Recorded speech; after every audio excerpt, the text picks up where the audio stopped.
वर्णिवेशरमणीय दर्शनम मंदहासरुचिराननाम्बुजं पूजितं सुरु नरोत्तमैर्मुदा धर्मनंदनमहं विचिन्तये। असतो मा षड्गमय तमसो मा ज्योतिर्गमय मृत्युर्मा अमृतं गमय। ओम शांति शांति शांति।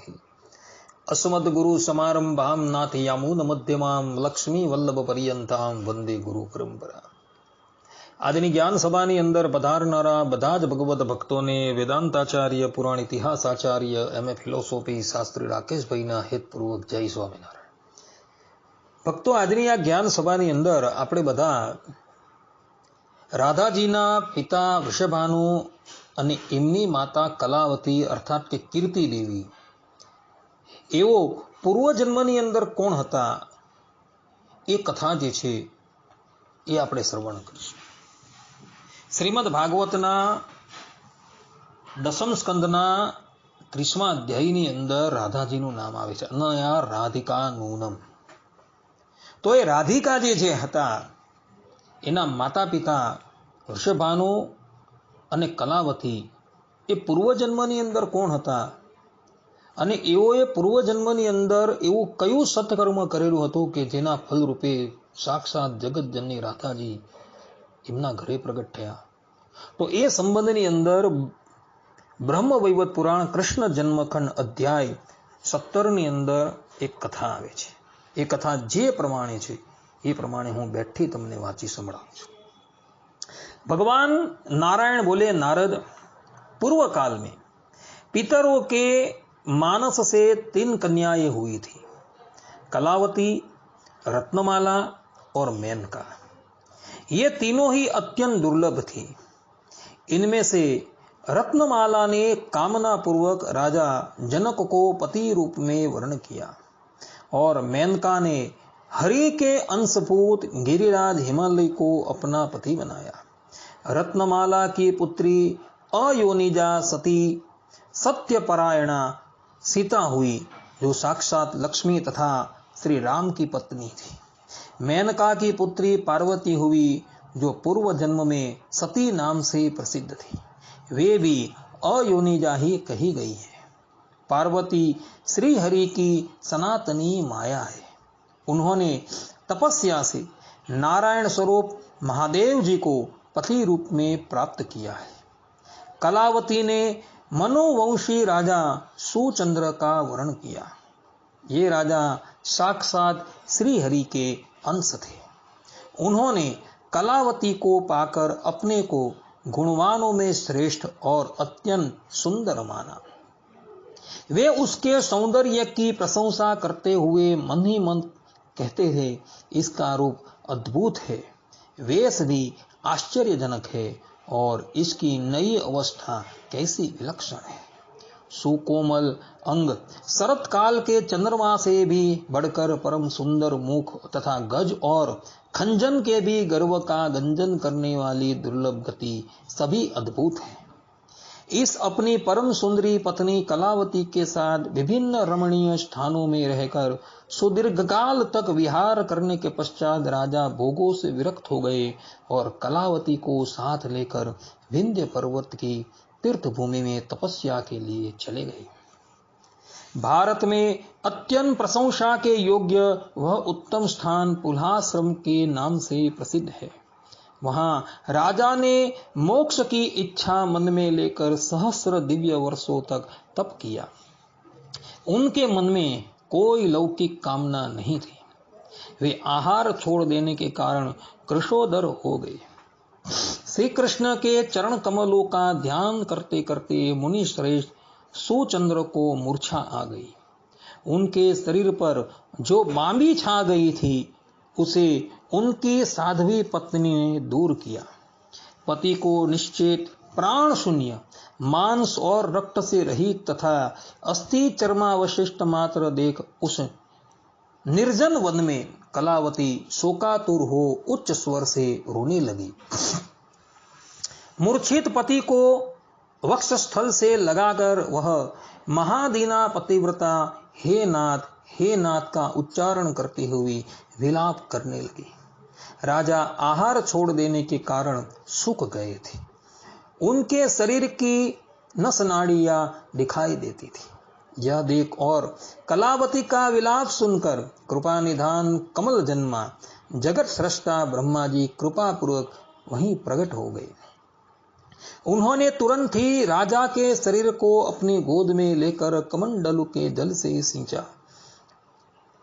फिर ब्रह्माज्ञ ब्रह्मा ने ब्रह्म ज्ञान के द्वारा उसमें जीव का संचार किया। इससे चेतना को प्राप्त हो नृपवर सुचंद्र ने अपने सामने प्रजापति को देखकर प्रणाम किया। प्रजापति ने काम के समान कांतिमान नरेश से संतुष्ट होकर कहा, राजन तुम इच्छा अनुसार वर मांगो। विधाता की यह बात सुनकर श्रीमान सुचंद्र के मुखारविंदर पर मंद मुस्कान की प्रभा फैल गई। वे प्रसन्न वदन हो बोले, दयानिधि यदि आप वर देने को उद्युत है तो कृपा पूर्वक मुझे मनोवांछित मुक्ति प्रदान करें। इस वरदान के मिल जाने पर मेरी क्या दशा होगी, इसका मन ही मन अनुमान करके कलावती के कंठ, ओठ और तालु सूख गए। वह सती संतुष्ट हो वर देने को उद्युत हुए विधाता से बोली, हे कमलोद्भव ब्रह्मन, यदि आप महाराज को मुक्ति दे रहे हैं तो मुझ अबला की क्या गति होगी, यह आप ही बतलाइए। चतुरानन कांत के बिना कांता की क्या शोभा है। कलावती की बात सुनकर विधाता विस्मित हो मन ही मन भय मानते हुए अमृत के समान मधुर एवं हितकारी वचन बोले। ब्रह्मा जी ने कहा, बेटी मैं तुम्हारे स्वामी को तुम्हारे बिना ही मुक्ति नहीं दूंगा। पतिव्रते तुम अपने पति के साथ कुछ वर्षों तक स्वर्ग में रहकर सुख भोगो, फिर तुम दोनों का भारतवर्ष में जन्म होगा। वहां जब साक्षात सती राधिका तुम्हारी पुत्री होगी तब तुम दोनों जीवन मुक्त हो जाओगे और श्री राधा के साथ ही भूलोक में पधारोगे। नृपश्रेष्ठ तुम कुछ काल तक अपनी स्त्री के साथ स्वर्गीय सुख का उपभोग करो। यह स्त्री साध्वी एवं सत्व गुण से युक्त है। तुम मुझे शाप न देना, क्योंकि श्री कृष्ण के चरणारविंदर में चित लगाए रखने वाले जीवन मुक्त संत समदर्शी होते हैं। उनके मन में श्री हरि के दुर्लभ दास्य भाव को पाने की इच्छा रहती है, वे मोक्ष नहीं चाहते। ऐसा कहकर उन दोनों को वर दे विधाता उनके सामने खड़े रहे। वे दोनों उन्हें प्रणाम करके स्वर्ग की ओर चल लिए। फिर ब्रह्मा जी भी अपने धाम को चले गए। तदंतर वे दोनों दंपति समयानुसार स्वर्गीय भोगों का उपभोग करके भारतवर्ष में आए, जो परम पुण्यदायक तथा दिव्य स्थान है। ब्रह्मा आदि देवता भी वहां जन्म लेने की इच्छा करते हैं। सुचंद्र ने गोकुल में जन्म लिया और वहां उनका नाम वृषभानु हुआ। वे सूरभानु के वीर्य और पद्मावती के गर्भ से उत्पन्न हुए। उन्हें पूर्व जन्म की बात का स्मरण था। वे श्री हरि के अंश थे और जैसे शुक्ल पक्ष में चंद्रमा बढ़ते हैं, उसी प्रकार व्रज धाम में प्रतिदिन बढ़ने लगे। धीरे धीरे वे व्रज के अधिपति हुए। उन्हें सर्वज्ञ और महायोगी माना गया है। उनका चित सदा श्री हरि के चरणारविंदर के चिंतन में ही लगा रहता था। वे उदार, रूपवान, गुणवान और श्रेष्ठ बुद्धि वाले थे। कलावती कान्यकुब्ज देश में उत्पन्न हुई। वह भी अयोनिजा पूर्व जन्म की बातों को याद रखने वाली महासाध्वी, सुंदरी एवं कमला की कला थी। कान्यकुब्ज देश में महापराक्रमी नृपश्रेष्ठ भनंदन राज्य करते थे। उन्होंने यज्ञ के अंत में यज्ञ कुंड से प्रकट हुई दूध विधि नंगी बालिका के रूप में उसे पाया था। वह सुंदरी बालिका उस कुंड से हंसती हुई निकली थी। उसकी अंग कांति तपाए हुए सुवर्ण के समान थी। वह तेज से उद्भासित हो रही थी। राजेंद्र भननंद ने उसे गोद में लेकर अपनी प्यारी रानी मालावती को प्रसन्नता पूर्वक दे दिया। मालावती के हर्ष की सीमा न रही। वह उस बालिका को अपना स्तन पिलाया करती थी, अर्थात कि स्तन पिलाने लगी। धीरे धीरे वो बालिका जब बड़ी हुई तब उसका लग्न वृषभानु के साथ कर दिया गया और वृषभानु और कलावती के उदर से जगत जननी राधिका का प्रागट्य हुआ। आ प्रमाणे भक्तो माता राधिकाना પિતા વૃષભાનુ અને એમની માતા કલાવતી પૂર્વજન્મની અંદર કોણ હતા એની સંપૂર્ણ કથા જે છે એ કૃષ્ણ જન્મખંડ બ્રહ્મ વૈવત પુરાણ કૃષ્ણ જન્મખંડ અધ્યાય 17 ની અંદર જોવા મળે છે. વૃષભાનુ જે છે એ કોઈ સામાન્ય વ્યક્તિ ન હતા, પરંતુ એ પૂર્વજન્મની અંદર સુચંદ્ર નામના એક રાજા હતા. અને આ કલાવતી જે છે એ પણ કોઈ સામાન્ય કન્યા ન હતી, પરંતુ પૂર્વજન્મની અંદર એ પિતૃઓની માનસી કન્યા હતી અને ત્યાં પણ એનું નામ હતું કલાવતી. આ કલાવતીને કીર્તિ પણ કહેવામાં આવે છે. એ લોકોએ અર્થાત એ બંને જણાએ પૂર્વજન્મની અંદર ભગવાન શ્રીમદ નારાયણની કઠોર આરાધના કરી હતી અને આરાધનાથી પ્રસન્ન થઈને બ્રહ્મદેવ જે છે એ એમની સન્મુખ પ્રગટ થયા હતા.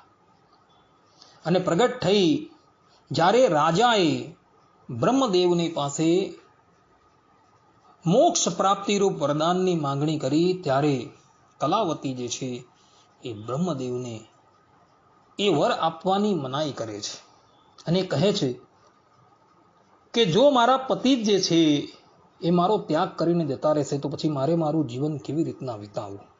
ત્યારે બ્રહ્મદેવ જે છે એ બંનેવને આશીર્વાદ આપે છે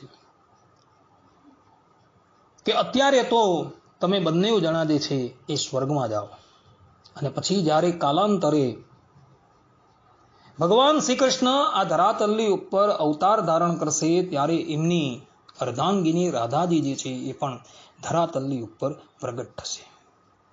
અને તે વખતે તમે બંને જણા પણ ધરાતલની ઉપર પ્રગટ થશો. તે વખતે તમારું નામ હશે વૃષભાનુ અને કલાવતી અર્થાત કે કીર્તિ.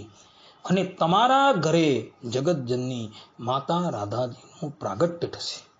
અને રાધાજીનું પ્રાગટ્ય થયા બાદ તમે બંને જણા પણ જે છે એ કાળાંતરે એની સાથે ગોલોકધામની અંદર પ્રયાણ કરશો.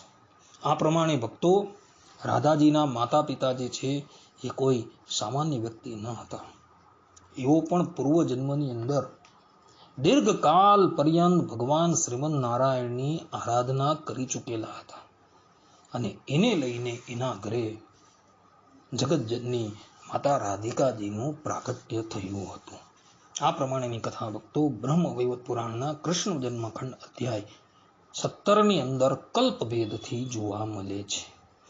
આટલું કહીને હું મારા પ્રવચનને અહીં વિરામ આપું છું. સર્વે સંતુ નિરામયઃ, સર્વે સુખીનો ભવંતુ, સર્વે ભદ્રાણી પશ્યંતુ, મા કશ્ચિદ દુઃખ ભાગ ભવેત અસ્તુ. જય સ્વામિનારાયણ.